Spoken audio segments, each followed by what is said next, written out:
Our first 8 miles were at a 5:48 pace per mile, or roughly about 3:40 per K. Dave Scott and Mark Allen have covered a little over 4 miles now.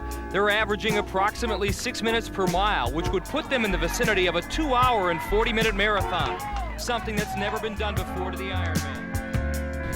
And so she's coming out with Ryan, and she's matching stride with us. And I just felt like, wow, that just gave me the biggest shot of legal adrenaline I could possibly take. Do it! That was Anna, Dave's wife. And I think at that moment I kind of sped up, and I lost Mark for a moment, and the race itself. And my recollection is Mark said, I think on a humorous note, you can correct me on this, Mark, that's not fair. Oh. Sort of jokingly, and I don't think I really heard that. But is that right, Mark? That's right. Dave kind of put it in a nice, tidy little package, though. You know, he made it sound so nice and fun. And I mean, you have to understand, I am trying to match Dave's stride for stride, and that was my strategy that day, was to stay with him, because, like he said, he didn't need anybody to help pace him. He knew how to do it, and so I knew that I didn't know how to pace this race, and I thought, this year I'm just going to try and stick with him as long as I can. No flyers out the front. Learn from the best, right? I mean, going into this race, he had 6 Ironman titles. That's a pretty good calling card. Right. And so as we are running through town, you know, I like to sort of build into the marathon, and Dave seemed to like be shot out of the cannon right from the first step. Fluid style, following Scott. Still the same distance. I think the difficulty, maybe in both courses, is that a lead drive is warm, hot, humid, and people are really kind of overzealous at the outset of the run. They heat up, they get out on the Queen K, which I think is easier because you've got a breeze. So that is all really much the same. However, on the run, in the old days, we were all the way down at the end. It was Kona Surf, and I actually rode down that hill the other day. I hadn't been down there in a long time. I said, I just want to see the severity of that hill coming out basically from the sea up. And it's about, you're sort of grading up about maybe 150 meters. Mm-hmm. And I would guess it's probably 10 or 11% at the top. And it continues to go up for another 3/4 of a mile. So that was the outset of the run in 89. That's hard. Right. That is quite difficult. And then you're coming down a sort of a steep pitch, about 10% as well. The lead drive all the way up, you're out of Polani, just like they're doing today's race. The other, I'm not saying ours is more difficult.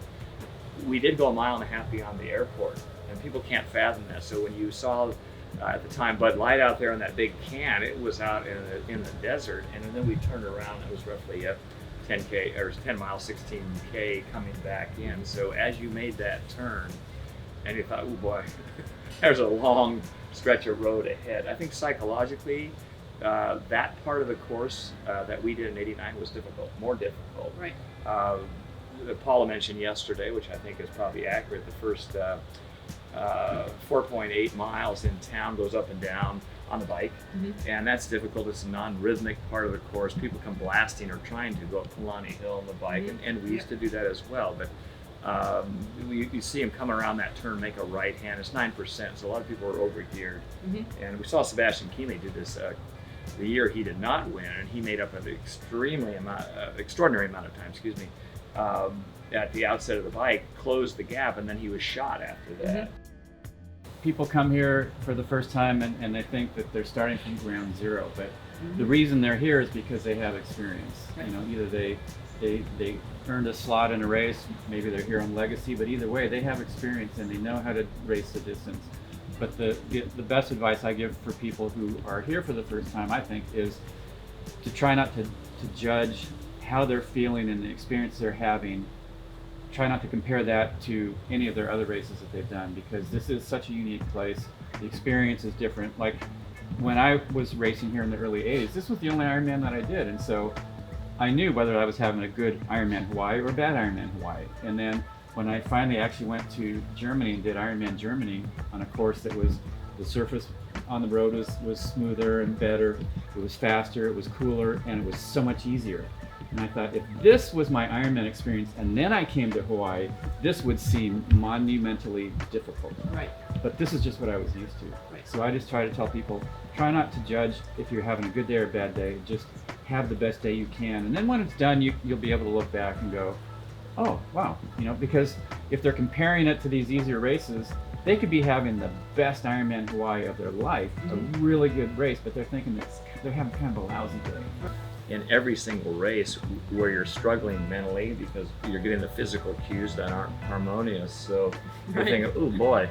And we're all used to that, but I think what happens here is that people make a mountain out of a little molehill. They feel bad, and therefore they're saying, oh boy, I'm really falling into this negative abyss, and I'm not going to get out of it. And I guess my tip is to recognize that you are going to have these elements where you're going to be throttled a little bit. And I always tell people, just do the simplistic things. If you think about doing a physical inventory and not thinking about the magnitude of the race or the distance that's left, and relaxing your face and your shoulders and your arms and just trying to get in the flow and rhythmic pattern, you're used to doing that. So do it here. You never really have it fully figured out. It's such a complex race that you can get elements of it right, but there's always going to be something that shows up on race day that you never imagined that you would have to deal with. Yeah. Whether it's your body or a competitor that's doing something unexpected, or maybe something mechanical happens, maybe your nutrition isn't working right, or whatever.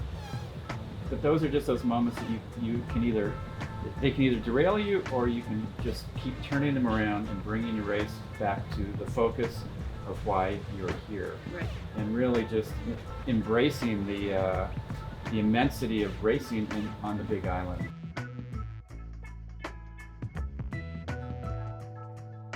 I tell my athletes, on the swim, on the bike, the first 3/4 of the run, have it be like a strong training day. But if you get into the mindset where you feel like you are racing, you're going too hard. Because like Dave said, that turns you into that fight or flight. It's anaerobic, you start burning fuel faster, everything gets tighter, you're not as efficient.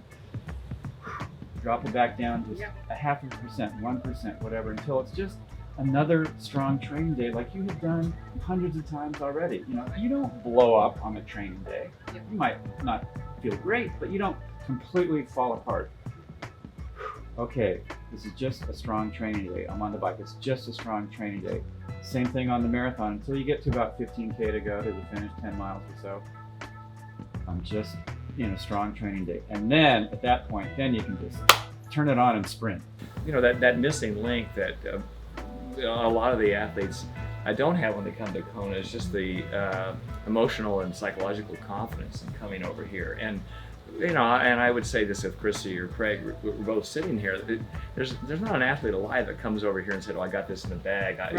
I'm the champion or whatever, I can win this. I've done X at another race. It's really, how can I do on this day, and how can I bring myself up to, bring out that confidence? And I'd use a pretty simplistic statement. You have to go into it regardless of your background. And Mark and I were very similar in '89.